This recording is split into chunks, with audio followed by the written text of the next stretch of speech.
Hello! Welcome to the Arca page. Bună! Bine v-am regăsit pe pagina Arca. This is Romanian for migrants. Acesta este cursul de limba română pentru migranți. You are now attending a vocabulary lesson. Asistați acum la o lecție de vocabular. The city. Orașul.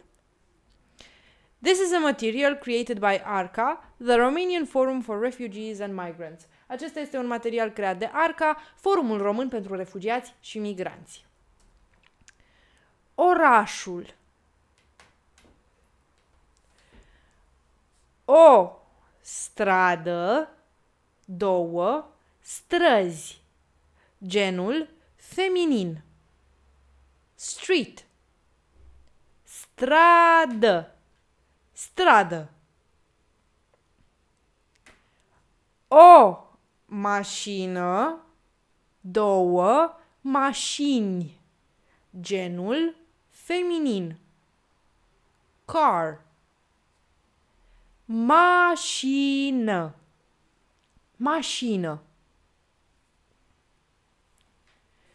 Un taxi, două taxiuri. Genul neutru. Taxi. Taxi. Taxi. Un semafor, două semafoare. Genul neutru. Traffic light. Semafor. Semafor. O trecere de pietoni, două treceri de pietoni. Genul feminin. Pedestrian crossing. Trecere de pietoni. Trecere de pietoni. Un trotuar, două trotuare. Genul neutru. Sidewalk. Trotuar. Trotuar. Un felinar, două felinare. Genul neutru. Street lamp. Felinar. Felinar. Un coș de gunoi, două coșuri de gunoi. Genul neutru. Trash bin. Coș de gunoi. Coș de gunoi. Un bloc, două blocuri. Genul neutru. Block of flats. Bloc. Bloc. O casă, două case.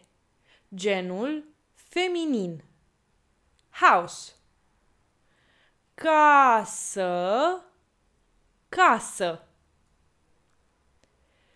Un pod, două poduri. Genul neutru. Bridge. Pod. Pod. O gară, două gări. Genul feminin. Train station. Gară. Gară. Un tren, două trenuri. Genul neutru. Train. Tren. Tren. Un magazin, două magazine. Genul neutru. Shop. Magazin. Magazin. O stație de metrou, 2 stații de metrou. Genul feminin. Metro station. Stație de metrou, stație de metrou. Un metrou, 2 metrouri. Genul neutru. Metro. Un metrou. Metrou. Un parc, 2 parcuri. Genul neutru. Park. Parc. Park. This was all for the lesson today on the city. Asta a fost tot pentru lecția de astăzi despre oraș. Please follow the next lessons. Vă rog să urmăriți următoarele lecții. Stay healthy. Vă doresc multă sănătate. This was your Romanian teacher, Mădălina Mihai. Am fost pentru dumneavoastră profesoara de limba română, Mădălina Mihai. This is a material created by ARCA, the Romanian Forum for Refugees and Migrants. Acesta este un material creat de ARCA, Forumul Român pentru Refugiați și Migranți. Mulțumesc!